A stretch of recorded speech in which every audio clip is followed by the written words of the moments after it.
Hi students, good morning. This is our social class.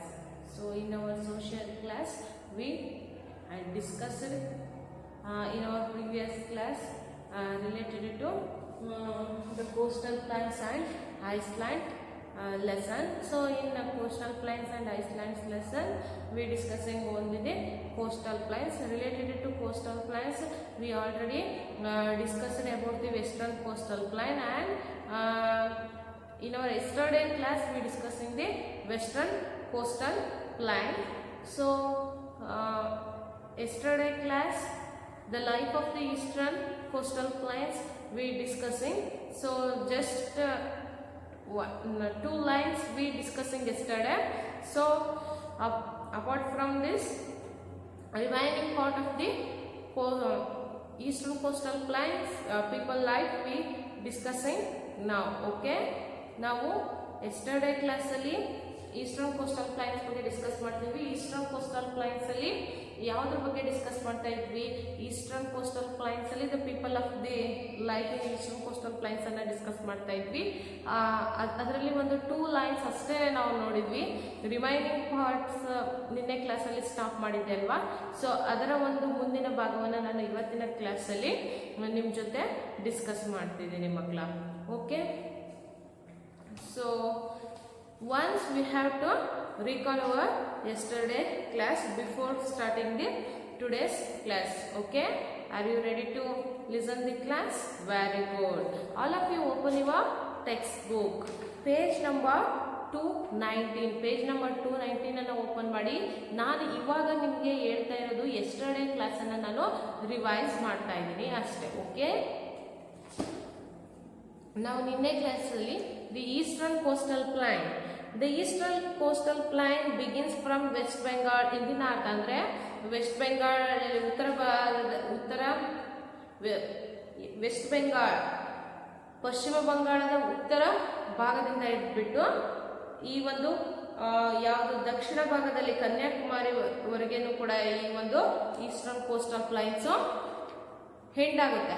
ಅಂದ್ರೆ ಉತ್ತರದಲ್ಲಿ ಪಶ್ಚಿಮ ಬಂಗಾಳದಿಂದ ಉತ್ತರದ ಭಾಗ ಮತ್ತೆ ದಕ್ಷಿಣದಲ್ಲಿ ಕನ್ಯಾಕುಮಾರಿ, ಇಲ್ಲಿಗೆ ಈ ಒಂದು ಈಸ್ಟರ್ನ್ ಕೋಸ್ಟಲ್ ಪ್ಲೈನ್ಸ್ ಎಂಡ್ ಆಗುತ್ತೆ ಮಕ್ಕಳ. ಸೊ ಅದೇ ರೀತಿ next the east is the Bay of Bengal and on the west are the Eastern Ghats. ಅದೇ ರೀತಿ ವೆಸ್ಟ್ ಅಲ್ಲಿ ಈಸ್ಟರ್ನ್ ಘಾಟ್ಸ್ ಬರುತ್ತೆ. The eastern coastal plains is wider than the western coastal plain. ಈ ಒಂದು eastern coastal plain western coastal plain ನಾವು compare ಮಾಡಿದ್ರೆ ಏನಾಗಿದೆ, ತುಂಬಾ ವೈಡ್ ಆಗಿದೆ. So next the northern part of the eastern coastal plain is known as the Northern Circars. Okay, the southern part is called the Coromandel Coast. ನಾವು Konkan Coast, ಈ western coastal plains ಅಲ್ಲಿ Konkan coast ಅನ್ನ ನೋಡಿದ್ವಿ, Malabar coast ಅನ್ನ ನೋಡಿದ್ವಿ. ಆದ್ರೆ ಈ ಒಂದು ಸೌಥರ್ನ್ ಪಾರ್ಟ್ ಅಲ್ಲಿ ಈಸ್ಟರ್ನ್ ಕೋಸ್ಟಲ್ ಪ್ಲೈನ್ಸ್ ಅಲ್ಲಿ ಸೌಥರ್ನ್ ಪಾರ್ಟ್ ಅನ್ನ ನಾವು ಏನಂತ ಕರಿತೀವಿ? ಕೋರಮಂಡಲ್ ಕೋಸ್ಟಲ್ ಪ್ಲೈನ್ಸ್ ಅಂತ ಹೇಳಿ ಕರಿತೀವಿ. So the width of the coastal plain is not the same everywhere. Width, ಈ ಒಂದು ಕೋಸ್ಟಲ್ ಪ್ಲೈನ್ಸ್ ನ ಒಂದು ವಿಡ್ತ್ ಎಲ್ಲಾ ಕಡೆನೂ ಸೇಮ್ ಇರೋದಿಲ್ಲ. ಪ್ರತಿಯೊಂದು ಕೋಸ್ಟಲ್ ಪ್ಲೈನ್ಸ್ ಗಳು ಕೂಡ ಡಿಫ್ರೆಂಟ್ ಆಗಿ ಇರುತ್ತೆ. So next the major river in this region are Mahanadi in Odisha, Godavari and Krishna in Andhra Pradesh and Kaveri in Tamil Nadu. So all these rivers flow in the south east direction and finally it joins the Bay of Bengal. They large deltas. So these rivers have the large deltas. The Coromandel coast receives rains in winter. The Coromandel coastal plains receives the rain in winter season. Okay, the effects of the cyclone. Okay, these things we are discussing in our yesterday class. In life in the eastern coastal plains, only 2 lines we discussing yesterday. So once we have to restart the life in the eastern coastal plains. Okay, life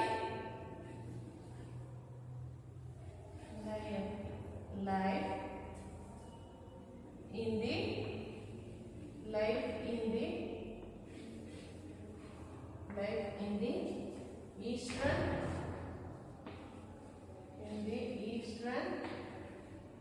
coastal plains. Eastern coastal plain.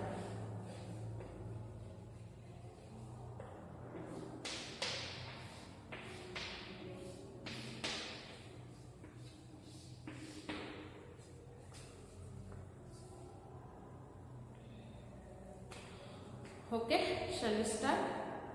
Fishing and farming are the major occupation in this area. Okay, before starting this, all of you open the page number 220. Page number 220 ಅನ್ನ ಅಂದ್ರೆ 220ನೇ page ಅನ್ನ open ಮಾಡಿ ನಾನು ಮಾಡ್ತಾ ಇರೋದು ಇಲ್ಲಿದೆ. Okay, fishing and farming are the major occupation in this sea. Rice is the main crop of this region.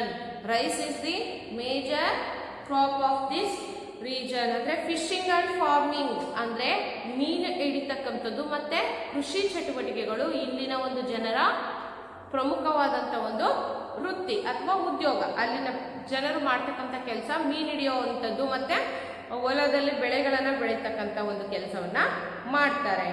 So rice is the main crop of this region. ಅಂದ್ರೆ ಇಲ್ಲಿ ಈ ಹಕ್ಕಿಯನ್ನ ಬೆಳೆದು ಅಂದ್ರೆ ಭತ್ತ ಬೆಳಿತಾರಲ್ವಾ, ರೈಸ್ ಅಂದ್ರೆ ಹಕ್ಕಿ, ಇದನ್ನ ಬೆಳೀತಕ್ಕಂಥದ್ದು ಇಲ್ಲಿ ಈ ಒಂದು ರೈಸ್ ಇಲ್ಲಿನ ಒಂದು ಕೋಸ್ಟಲ್ ಪ್ಲೈನ್ ನ ಒಂದು ಏನು ಮೈನ್ ಕ್ರಾಪ್ ಅಲ್ವಾ.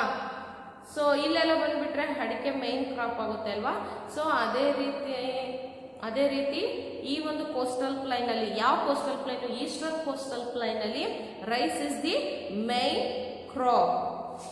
Other main crops are sugar cane, cotton, tobacco, coconut and banana. ಮತ್ತೆ ಬೇರೆ ಕ್ರಾಪ್ಸ್ ಅಂದ್ರೆ ಯಾವುದು?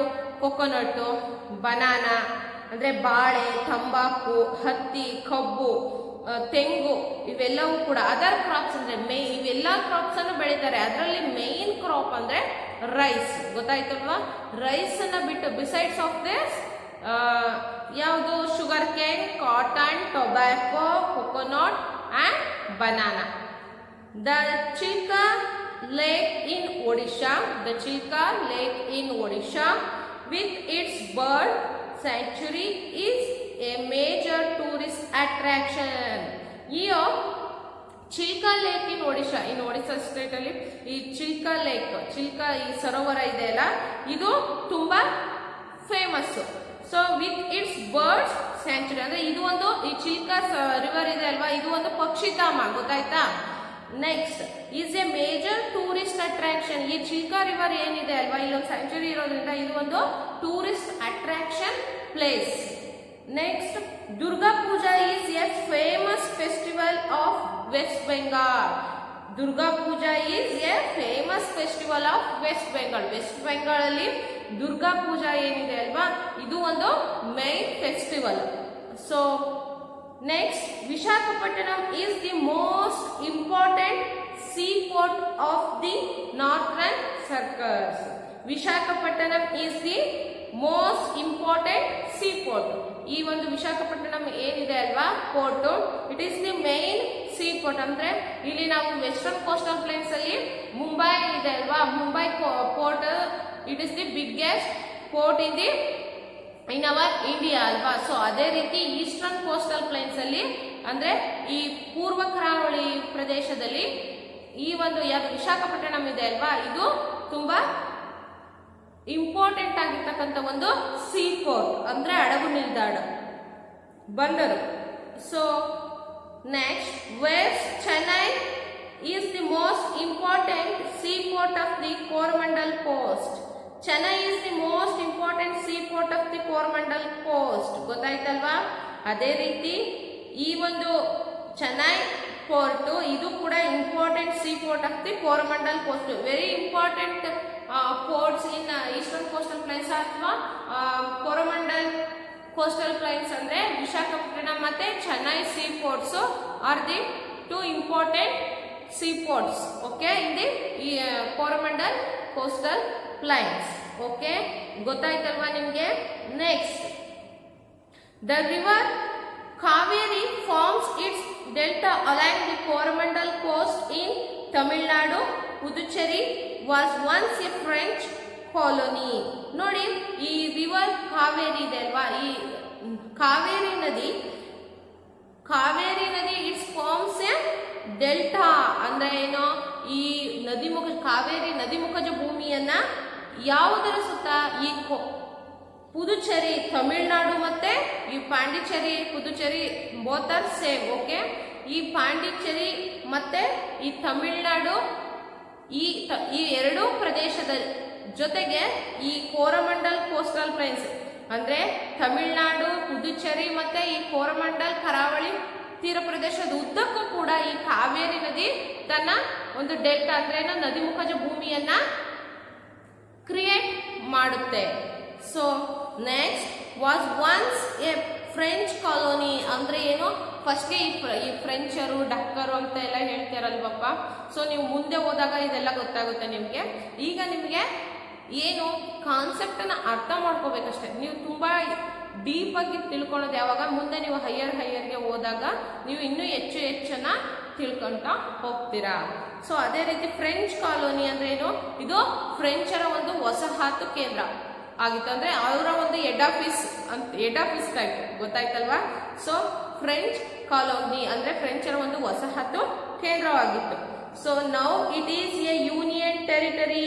ಆದ್ರೆ ಇವಾಗ ಈ ಪುದುಚೇರಿ ಅದೆಲ್ಲ ಏನಾಗಿದೆ, ಯೂನಿಯನ್ ಟೆರಿಟರಿ ಅಂದ್ರೆ ಕೇಂದ್ರಾಡಳಿತ ಪ್ರದೇಶ ಆಗಿದೆ. ಅಂದ್ರೆ ಇವಾಗ ಎಷ್ಟು ನಮಗೆ ಈ ಯೂನಿಯನ್ ಟೆರಿಟರಿ ಅಂದ್ರೆ ಕೇಂದ್ರಾಡಳಿತ ಪ್ರದೇಶ ಅಂತ ತಕ್ಷಣ ಎಷ್ಟು ಇಂಪಾರ್ಟೆಂಟ್ ಇದೆನೋ, ಫ್ರೆಂಚ್ ಕಾಲೋನಿ ಅಂದ್ರೆ ಅವರಿಗೂ ಕೂಡ ಅದು ಒಂದು ಫ್ರೆಂಚರ್ಗೆ ಅದೇನಾದ್ರೆ ಫ್ರೆಂಚ್ ದೇಶದಿಂದ ಬಂದು ಆಡಳಿತ ಮಾಡಿದ್ದಾರಲ್ವಾ, ಅವರಿಗೆ ಅದು ಒಂದು ಏನಾಗಿದೆ, ಅವರಿಗೂ ಕೂಡ ಅದು ಒಂದು ಹೆಡ್ ಆಫೀಸ್ ಟೈಪ್, ಗೊತ್ತಾಯ್ತಲ್ವಾ. So next famous for the Shri Aravindashrama which attracts people from all over. ಈಗ ಅದು ಒಂದು ಯೂನಿಯನ್ ಟೆರಿಟರಿ ಆಗಿದೆ. Famous for what, Shri Aravindashrama. ಈ ಅರವಿಂದಾಶ್ರಮಕ್ಕೆ ಅದು ಒಂದು ಫೇಮಸ್ ಆಗಿದೆ. ಯಾವುದು ನಾನೀಗ ಹೇಳಿದೆ ಅಲ್ವಾ, ಈ ಒಂದು ಡೆಲ್ಟಾ ಇದೆ ಅಲ್ಲ, ಕಾವೇರಿ ನದಿ ಕ್ರಿಯೇಟ್ ಮಾಡಿರ್ತಕ್ಕಂಥ ಈ ಒಂದು ಡೆಲ್ಟಾ ಇದೆ ಅಲ್ಲ, ತಮಿಳುನಾಡು ಪುದುಚೇರಿ ಅಂತ ಹೇಳಿದ್ನಲ್ವಾ. ಸೊ ಇವಾಗ ಇದು ಒಂದು ಯೂನಿಯನ್ ಟೆರಿಟರಿ ಆಗಿದೆ. It's famous for the Aravind Ashram. It attracts the people from all over. ಅಂದ್ರೆ ಎಲ್ಲ ಕಡೆ ಇರ್ತಕ್ಕಂಥ ಜನರನ್ನ ಈ ಒಂದು ಅರವಿಂದ್ ಆಶ್ರಮ ಏನ್ ಮಾಡುತ್ತೆ, ತನ್ನ ಕಡೆ ಸೆಳೀತಾ ಇದೆ ಅಂತ ಹೇಳಿ. ಅದರ ಒಂದು ಜನರ ಈಗ ನೋಡಿ, ಅಲ್ಲಿ ಏನಾದ್ರೂ ಒಂದು ಸ್ಪೆಷಲ್ ಇತ್ತು ಅಂದ್ಬಿಟ್ರೆ ನಾವೆಲ್ಲರೂ ಕೂಡ ಅದನ್ನ ವಾಚ್ ಮಾಡ್ತೀವಲ್ವಾ, ನೋಡ್ತೀವಲ್ವಾ. ಸೊ ಅದೇ ರೀತಿ ಈ ಅರವಿಂದ್ ಆಶ್ರಮ ಇದೇನ್ ಮಾಡುತ್ತೆ, ಈ ಪೀಪಲ್ಸ್ ಅನ್ನ, ಜನರ ಗಮನವನ್ನ ಸೆಳೀತಾ ಇದೆ. ಸೊ ಗೊತ್ತಾಯ್ತಲ್ವಾ ಮಕ್ಕಳ. ಸೊ ಇದಿಷ್ಟು ಕೂಡ life of the people in the eastern coastal plains. ಇದಿಷ್ಟು ಕೂಡ ಈಸ್ಟರ್ನ್ ಕೋಸ್ಟಲ್ ಪ್ಲೈನ್ಸ್ ಅಲ್ಲಿ ಇರ್ತಕ್ಕಂಥ ಪೀಪಲ್ಸ್ ನ ಒಂದು ಲೈಫ್ ಟೈಮ್, ಗೊತ್ತಾಯ್ತಲ್ವಾ. ಅಲ್ಲಿ ಏನು ಇಂಪಾರ್ಟೆಂಟು, ಅವರ ಫುಡ್ ಏನು, ಯಾವ ಕ್ರಾಪ್ ಅನ್ನ ಬೆಳೀತಾರೆ, ಆಮೇಲೆ ಅವರ ಒಂದು ಜೀವನ ಶೈಲಿ ಹೇಗಿದೆ ಅನ್ನೋದನ್ನ ನಾವು ಈ ಒಂದು ಈಸ್ಟರ್ನ್ ಕೋಸ್ಟಲ್ ಪ್ಲೈನ್ಸ್ ಅಲ್ಲಿ ಇರ್ತಕ್ಕಂಥ ಜನರ ಬಗ್ಗೆ ತಿಳ್ಕೊಂಡ್ವಿ. ಸೊ ನೋಡಿ, ಇಲ್ಲಿ ಸಿಂಪಲ್ ಆಗಿ ನೀವು ಅರ್ಥ ಮಾಡ್ಕೋಬೇಕು. ಇಲ್ಲಿ ಇಂಪಾರ್ಟೆಂಟ್ ಕ್ರಾಪ್ಸ್ ಇನ್ ಈಸ್ಟರ್ನ್ ಕೋಸ್ಟಲ್ ಪ್ಲೈನ್ಸ್ ಅಂದ್ರೆ ಯಾವುದು, ಇಂಪಾರ್ಟೆಂಟ್ ಕ್ರಾಪ್. ನಾನು ಇಷ್ಟೊತ್ತು ಹೇಳಿದೆ ಅಲ್ವಾ ನಿಮಗೆ, ಈ ಒಂದು ಪ್ಯಾಸೇಜ್ ಅಲ್ಲಿ ಏನು ಇಂಪಾರ್ಟೆಂಟ್ ಆಯ್ತು, ದ ಇಂಪಾರ್ಟೆಂಟ್ ಕ್ರಾಪ್ ರೈಸ್ ಅಲ್ವಾ. Important crop rice. Other crops ಅಂದ್ರೆ ಸೇಮ್. ಅದರ್ ಕ್ರಾಪ್ಸ್ ಅಂದ್ರೆ ಡಿಫ್ರೆಂಟ್, ಬೇರೆ ಯಾವುದನ್ನ ಬೆಳೀತಾರೆ ಅಂದ್ರೆ ಶುಗರ್ ಕೇನ್ ಅನ್ನ ಬೆಳೀತಾರೆ. ನೆಕ್ಸ್ಟ್ ಕಾಟನ್ ಅನ್ನು ಬೆಳೀತಾರೆ ಇಲ್ಲಿ. ನೆಕ್ಸ್ಟ್ ಕಾಟನ್ ಬಿಟ್ರೆ ಮತ್ತೆ ಏನನ್ನ ಬೆಳೀತಾರೆ, ಟೊಬ್ಯಾಕೋ ಅನ್ನ ಬೆಳೀತಾರೆ. ಟೊಬ್ಯಾಕೋ ಅನ್ನ ಬೆಳೀತಾರೆ. ನೆಕ್ಸ್ಟ್ ಕೊಕೊನಟ್ ಅನ್ನ ಬೆಳೀತಾರೆ ಇಲ್ಲಿ. ಓಕೆ, ಕೊಕೊನಟ್ ಅನ್ನ ಬೆಳೀತಾರೆ. ನೆಕ್ಸ್ಟ್ ಬನಾನಾ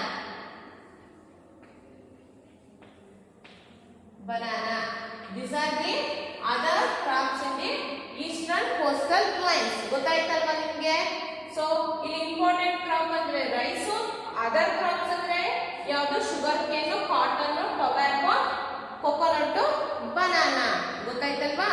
ಸೊ ನೆಕ್ಸ್ಟ್ ಇಲ್ಲಿ ಇಂಪಾರ್ಟೆಂಟ್ ಆಗಿರ್ತಕ್ಕಂಥ ಒಂದು ಪೂಜೆ ಯಾವುದು? ಯಾವುದು ಇಂಪಾರ್ಟೆಂಟ್? ನಾನು ಇಲ್ಲಿ ಬರಿತಾ ಇದ್ದೀನಿ ನೋಡಿ. Durga Puja is the very important festival. ಇಲ್ಲಿ Durga Puja, Durga Puja famous festival. Durga Puja important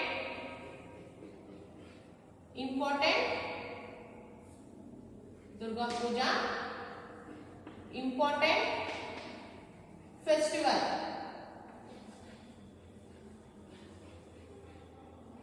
Important festival Durga Puja. Okay. Next ಏನು? ಇದಿಷ್ಟನ್ನು ಕೂಡ ನಾವು ಈ ಒಂದು ಲೈಫ್ ಆಫ್ ದಿ ಪೀಪಲ್ ಅಲ್ಲಿ ಇಂಪಾರ್ಟೆಂಟ್ ಆಗಿ ತಿಳ್ಕೋಬೇಕಾಗಿರೋದು. ವಿಶಾಖಪಟ್ಟಣಂ. ಓಕೆ, ಗೊತ್ತಾಯ್ತಲ್ವಾ? ನೀವು ಬರಿಲ್ಲ. ಸೊ ವಿಶಾಖಪಟ್ಟಣಂ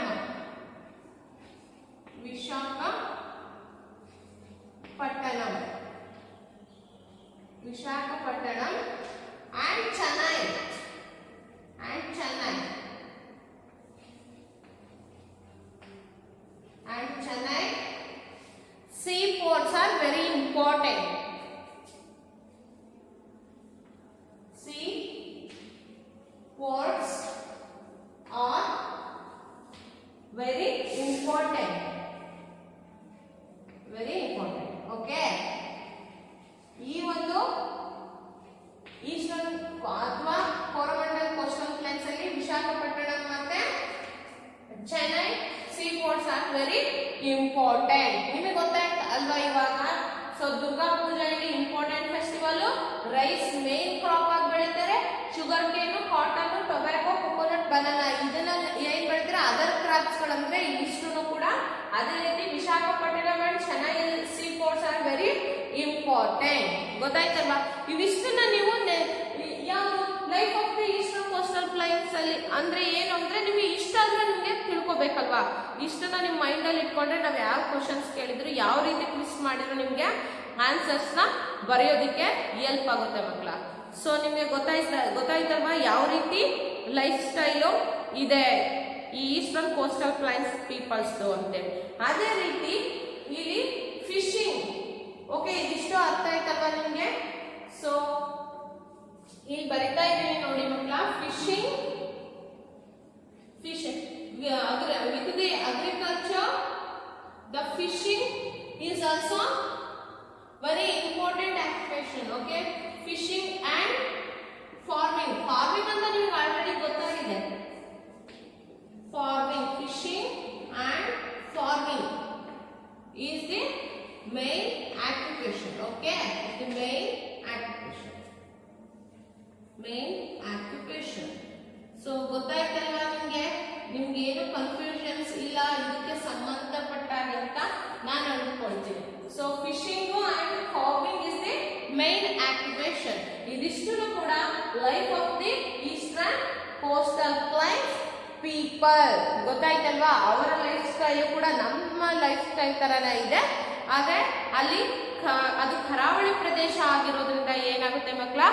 ಫಿಶಿಂಗ್ ಅಂದ್ರೆ ಇಲ್ಲಿನೂ ಕೂಡ ಸಮುದ್ರಗಳಿದ್ರೆ ನಾವು ಕೂಡ ಫಿಶಿಂಗ್ ಅನ್ನ ನಾವು ಮೇನ್ ಒಂದು ಆಕ್ಯುಪೇಷನ್ ಆಗಿ ತಗೊಳ್ತಿದ್ವಿ. ಇಲ್ಲಿ ಸಮುದ್ರಗಳು ಇಲ್ಲ, ಆದ್ರಿಂದ ನಾವು ಮೀನು ಹಿಡಿಯೋದನ್ನ ನಾವು ಒಂದು ಮೇನ್ ಆಕ್ಯುಪೇಷನ್ ಆಗಿ ತಗೊಂಡಿಲ್ಲ. ಇಲ್ಲಿ ಫಾರ್ಮಿಂಗ್ ಅಂದ್ರೆ ಅಗ್ರಿಕಲ್ಚರ್ ವರ್ಕ್ ಅನ್ನ ನಾವು ಮೇನ್ ಆಕ್ಯುಪೇಷನ್ ಆಗಿ ಮಾಡ್ತಾ ಇದ್ದೀವಿ.